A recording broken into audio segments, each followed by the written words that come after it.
boy, hello girl, I'm English. Non, je rigole, c'était juste pour changer un peu l'intro. Bonjour les amis, je suis loin d'être un anglais. Et je pense que vous en êtes rendu compte. Alors, un petit retour donc sur le BTC parce qu'il est en train possiblement de se passer un truc. Bon, pour l'instant, le signal est très très faible, je vais vous en parler. Et un petit retour aussi sur e-gold et je vous présente Phil. Je crois que je vous ai déjà présenté Phil en faisant la blague justement de Phil Collins, ça me dit quelque chose, mais je vais vous la présenter. Je vais vous en reparler, voilà tout simplement. Alors, on est sur le BTC en H4. Il est en train de se passer quelque chose très timidement. C'est-à-dire, c'est pas, pour l'instant, je le confirme pas encore. Hein.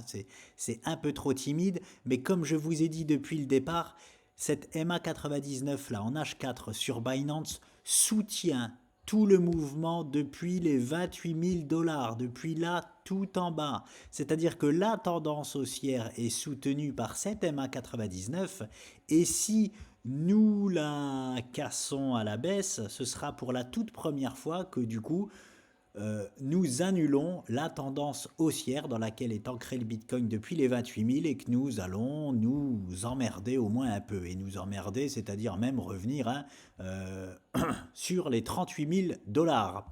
Donc bon, alors c'est pas forcément du tout de suite. Hein, c'est-à-dire que, regardez, voilà. Nous arrivons, hein, comme je vous le présageais, dans une nouvelle pattern daily. Là, ça y est, la bande de Bollinger supérieure, elle commence à se refermer tout doucement. Elle va peut-être venir enfermer les cours. Hein, ce que je vois, alors, c'est complètement là de la spéculation que je vous fais. Hein. Là, il n'y a aucune stat ou quoi que ce soit, c'est de la pure spéculation.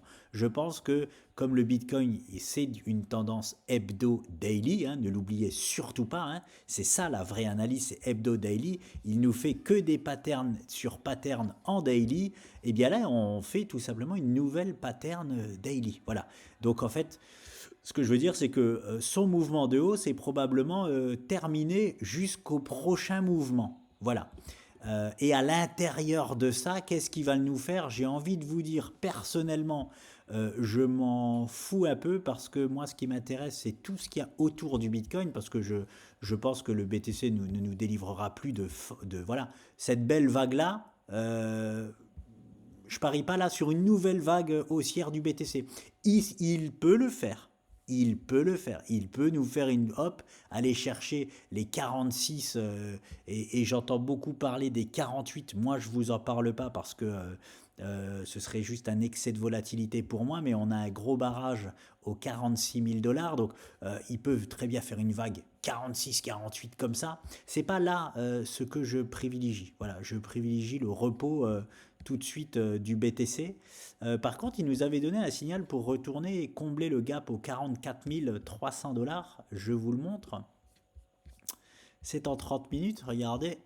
Regardez. C'est pour ça que le trading à crypto, très très compliqué. Hein. C'est mieux d'investir parce que on avait ce magnifique triangle là. Il nous fait une superbe cassure là. Ça, c'est de la belle cassure, hein, bien franche. Bon, pas trop de volume. Pas trop de volume qui accompagne, donc warning quand même dans ces cas-là. Et puis finalement, hein, en plus il vient confirmer, hein, c'est-à-dire qu'à mon avis beaucoup de traders se sont fait avoir par ce move-là parce que confirmation derrière et puis boum, ça vient contourner justement, c'est ce qui arrive de temps en temps, ça vient contourner ah, le croisement du triangle, le bout du triangle, je ne sais pas comment on appelait ça, bref. Et finalement, ça revient à la baisse. Donc voilà, en 30 minutes, il nous avait donné ici une validation de dire, bah tiens, je vais retourner au 44,3 parce qu'il a ouvert un gap. Ouais, il avait ouvert un gros gap là-bas qui n'est pas visible ici, c'est sur les futurs vers les 44 000. Donc voilà. Et non, pour le moment, il n'y va pas. Donc bon, ça s'endort, on est le week-end, hein, c'est normal non plus qu'ils ne nous proposent pas de mouvement. On verra si... Alors, c'est intéressant de voir, on est dimanche, si ce soir il revient à peu près sur ces niveaux-là, ça sera quand même intéressant. Ça sera quand même intéressant de voir, parce que ce breakout a eu lieu quand? Le 16, non c'était hier, ouais c'était hier. Comme là on est dans une phase d'endormissement, ça veut voilà, ça veut trop rien dire ce qui se passe. Enfin, Ça a moins d'importance ce qui se passe le week-end, on va dire, sur le BTC que ce qui se passe en semaine. Et vous voyez, pour vérifier mes allégations, hein, vous pourrez aller voir euh, quand on arrive le dimanche minuit. Bah voilà, c'est là où il se passe souvent des choses. Dans la nuit dans la nuit de dimanche à lundi, c'est là où il y a des moves qui se réveillent. Il y a des moves qui se réveillent. Alors, il peut très bien, il nous a validé donc une sortie, là le BTC. Il peut très bien nous valider en sortie de figure comme ça un double bottom en 30 minutes que je viens d'apercevoir qui irait jusqu'au 42 600. Là en plus il est en train de nous préparer un move. Hein. Il contracte sa volatilité en 30 minutes. Il nous prépare un move. Et ouais, je le vois bien revenir pourquoi pas au 42 600. Pour nous proposer ce magnifique double bottom. Et alors je viens de le voir en direct. J'avais pas fait gaffe. Donc je vais calculer là.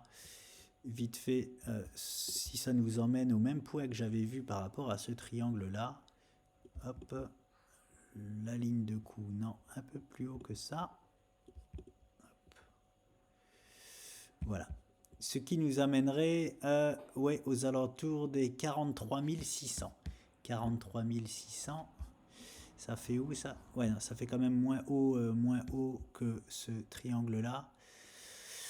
Ouais, non, c'est pas le même objectif, c'est pas le même objectif, mais bon, voilà, à voir. À voir la suite, là, aujourd'hui, c'est du 30 minutes, donc aujourd'hui, là, hein, si on voit le Bitcoin revenir aux 42 600 dollars, il validera un beau petit double bottom avec un objectif aux 43 600. Donc bon, de toute façon, ça le fait quand même rester dans cette structure-là. Et ce qui est important, c'est qu'on n'a rien qui montre qu'on va péter cette structure-là à la hausse. On reste dans cette structure-là. On peut très bien revenir là et puis après consolider. Bon, bref, je suis pas là pour analyser la suite de toute façon du BTC. Comme je vois pas de cataclysme, moi je m'active à côté. On va revenir sur... J'ai fini avec le Bitcoin. Je voulais juste vous présenter ceci, oui. Ceci, oui, c'est tout. Alors,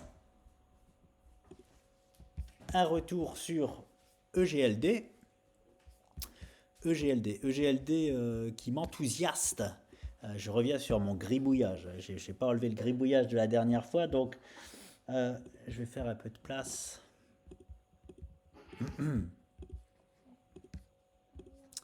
C'est vraiment du gribouillage. Hein. Alors, j'avais pris position. Bon, je ne vais pas tout enlever, sinon ça va être long. J'avais pris comme je vous l'avais dit, position ici dans une time frame inférieure en anticipation de cassure de ce canal. Voilà, avec pour objectif donc cette ligne rouge là pour me valider le double bottom ici. Ça a réagi directement. Alors, je suis content, on est déjà venu rejoindre ce point. Ça a réagi derrière, tout à fait normal. Hein, on est sur la ligne de coup d'un possible double bottom. Et là, c'est surtout là où j'étais content sur cette séance-là. Boum, on est venu me fracturer cette ligne de coup. Et c'est là où c'est intéressant. C'est comme je vous disais, là, sur cette. Alors, ce move-là jusqu'à la ligne rouge, j'ai envie de vous dire, totalement standard. Enfin, c'était le minimum hein, à quoi je m'attendais, mais c'est pas ce que je voulais. Hein. Je ne prends pas un trade ici sur e-gold pour sortir ici. Hein. C'est pour ça que c'était dangereux ce que je faisais. Donc, je voulais surtout ça, cette séance ici-là. Du dimanche 17 décembre à 1h du matin, tout le temps la nuit bien sûr, hein, tout le temps la nuit, bref, celle-là elle me fait plaisir parce que là il valide les stats, là il valide la stat dont je vous parlais qui est celle-ci, de rejoindre, hop je refais une flèche alors qu'il y en a déjà une ici, de rejoindre ces petits pointillés là. Voilà, c'est nouveau plus haut qu'il a déjà dû tester une fois, deux fois, voilà, qui est tout simplement la validation de l'objectif de base hein, qui était aux alentours des 69 dollars sur e-gold et que c'est pour ça que j'en avais pris aux alentours des 44 dollars je crois que je n'étais pas le seul à en avoir pris en bas parce qu'on m'avait remercié pour ça, donc je pense que j'étais pas le seul. Donc bon, voilà, on a la validation donc de cet objectif-là et c'est très très bien parce que 7 fois sur 10 maintenant, on va aller ici sur e-gold. 7 fois sur 10, commencez pas à me dire ah t'as eu tort. Non, j'ai pas eu tort si ça se passe pas. On a 70% de chance de venir là. Ça veut dire que dans 30% des cas, j'ai tort. Voilà, mais sans avoir tort. C'est-à-dire que ça reste des statistiques. Les analyses, ça ne remet en rien. En fait, pour me dire que j'ai tort, il faut que mon analyse soit pas bonne. Voilà, il faut que faut que j'ai loupé un truc quoi. Faut que j'ai ah ouais, en fait c'était pas ça, c'était plutôt ça. Là j'ai tort. Si on ne revient pas ici sur Egold, même si on ne revient pas ici sur Egold, je n'aurais pas eu tort. Ça reste des statistiques. 7 fois sur 10, on va y venir. 3 fois sur 10, on n'y viendra pas. Et c'est pas parce qu'on n'y vient pas que j'ai tort. Voilà, je le rappelle. C'est pas parce que on met tapis avec paire d'as au poker qu'on perd qu'on a tort. Non, quand on met tapis avec paire d'as au poker, on a tout le temps raison. Pourquoi? Parce que c'est la meilleure main du poker. Il n'y a rien qui bat paire d'as. Donc à chaque paire d'as, vous pouvez mettre tapis, vous aurez toujours raison. Hein. Vous voyez ce que je veux dire? Même si vous perdez, vous aurez toujours raison. Essayez de dissocier ça. Essayez vraiment de dissocier ça. Donc voilà pour e-gold. Et donc voilà, ce qui serait alors encore plus génial, comme je vous le disais, parce que je vise l'objectif là, mais j'aimerais aussi qu'il me fasse une belle jambe haussière. Je n'ai même pas pris. Alors j'ai pris e-gold, oui, pour ici, c'est clair. Pour ici, déjà, je suis content. Déjà, je suis bien, je suis content et tout ça. Mais il en a sous le pied, hein, e-gold. Hein. Je veux dire, Link, ce qu'il a fait, Avax, ce qu'il a fait, Ada, ce qu'il a fait, EGLD peut largement le faire. Hein. Donc, pourquoi pas, mais je n'ai rien pour vous le montrer là pour le moment, pourquoi pas une belle jambe haussière, comme je vous disais, aux alentours des 80 dollars minimum. Voilà. Et plus si affinité. Voilà ce que j'aimerais sur EGLD. En plus, là, oui, j'avais une possible, parce que en revenant donc sur ces niveaux ici, là, qu'est-ce que ça nous ferait? Ça nous ferait aller un petit peu tiré par les cheveux, même pas, voilà, un genre, ici, là, de nouveau double bottom qui nous validerait une fois cassure hein, de ces niveaux-là, cassure, comme on vient de faire ici, hein, cassure de la ligne rouge, ici cassure des poids tirés, qui nous validerait, oui, l'objectif que je vous mets ici, là. Les... Ah, non, je voulais, hop là. Ici, là. Tac. Alentours entre 80 et 84 dollars. Donc c'est agressif hein, ce que je fais sur Egolt, mais je sais pourquoi je suis agressif, parce que c'est, je le répète, une vraie crypto. Avec un vrai projet. Alors Phil Collins. Let's go in Han. Hop.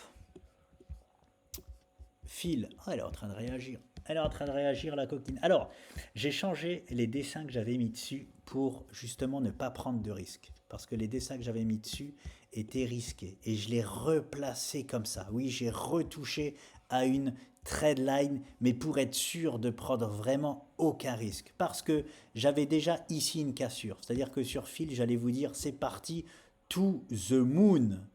Parce que voilà, j'avais quelque chose comme ça. Mais c'est aventureux. C'est aventureux. Non, je sais même pas ça que j'avais. C'était ça. Ouais, non, non, c'était pas ça. Ah, c'était ça. C'était ça que j'avais sur fil. Voilà, c'était à peu près ça. Vous voyez qu'on a déjà, en fait, si j'ai la figure là, que je suis en train de vous placer, on aurait déjà la cassure avec le petit pullback dessus, et là c'est parti to the moon. Vous voyez ce que je veux dire? C'est possible. C'est possible. Mais pour être plus sûr et ne prendre vraiment aucun risque, je préfère placer cette figure-là en fait sur les mèches les plus hautes. Pourquoi? Comme ça, si ici on se fait stopper et qu'on se fait ravaler et qu'il y a, parce que ça paraît rien, mais 6, 3, ça fait perdre 50% de la valeur pour ceux qui ont acheté ici sur fil, eh ben, c'est quelque chose d'assez standard finalement. C'est quelque chose d'assez standard parce qu'on serait dans ce triangle-là qu'on cassera très souvent seulement ici, là où je vous ai placé ici, là, aux alentours des 70% de la figure, et c'est à peu près dans cette bulle-là. Donc, on s'expose sur fil à se faire stopper, à retourner tout en bas, voilà, et puis ça. Voilà. Mais en gros, ce petit move-là, hein, c'est 50% de perte sèche sur fil. Par contre, pourquoi j'aime ce genre de spot-là? Parce que là, ce que je viens de vous exposer est pour moi le pire des scénarios. Parce que On peut très bien faire aussi semi-rotation, hop, voilà, et pas connaître de plus bas que ceux d'avant, et partir. Voilà, un scénario complètement crédible sur fil. Et un scénario aussi complètement crédible, c'est tout de suite. Voilà, tout de suite. Pourquoi? Parce que nous avons ce canal-là. Nous avons ce canal noir que je vous ai placé.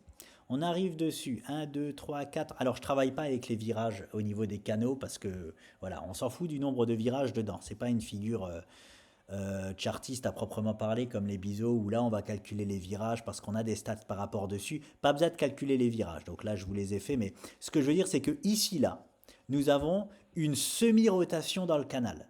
Pour la première fois, ici on vient toucher le canal, ici on vient toucher le canal, ici on vient toucher le canal, ici on vient toucher le canal. Ici là on vient plus toucher le canal. On pourrait valider ça comme une semi-rotation. Et n'oubliez pas, après les semi-rotations, c'est là où on casse souvent à la hausse. Mais je n'ai pas de stats à vous proposer au niveau des canaux. Ça c'est vraiment pour les biseaux. Voilà. Mais ça a le mérite d'exister. Donc oui, le profil de partir maintenant à la hausse sur fil est probable. Est probable. Voilà. Ce qui est aussi très probable, donc c'est ce triangle-là. Je vous ai mis en rouge ici en bas. Il est très beau. Il est très beau. On ne peut pas compter à partir de là-bas, on compte à partir d'ici. Un virage, deux virages, trois virages. On ferait le quatrième virage, donc c'est un peu précoce. Ce serait précoce là de partir maintenant sur fil par rapport à ce triangle-là. Mais je vous énumère bien tous les scénarios, surtout parce que je vous énumère surtout les pires scénarios possibles et je vous montre les pires stats pour que vous soyez solide dans vos investissements si jamais vous les faites.